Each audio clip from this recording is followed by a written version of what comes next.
Заримдаа бид дэлхийн ертөнц уруудаж байна гэж мэдэрдэг. Байгаль сүйдэж хүмүүс сэтгэлээр онож бүх зүйл эцэстээ ямар нэгэн сүрэл рүү явж байгаа мэт. Гэхдээ зарим нь энэ бүхнийг өнгөн дээрээс нь харахгүй. Би нэг ертөнцийг зүүдэлсэн.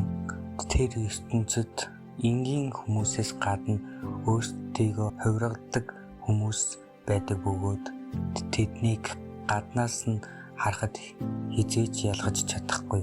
Яг л бидний шиг.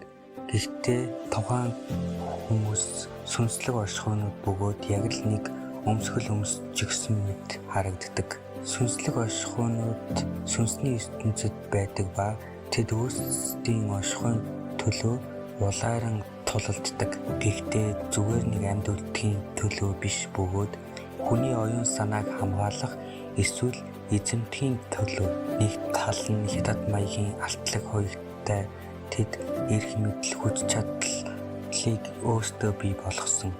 Тэдний зорилго бол хүмүүсийн оюун санааг хянах, тэд бидний бодлыг сэм удирдах, хүсэл шунал айдсыг мэдрүүлдэг, нүглийг дотроос нь ургуулдаг билээ. Харин нөгөө талд маягийн сүнслэг хамгаалагчид бий. Тэд дуугүй, игэл, гэхдээ дотор нь гэрэл асаалттай. Тэд хүний оюун санааны цэвэр байдал амар амгалан хамгаалдаг. Тэдний тулаан гаднаас харахад юу ч биш мэт.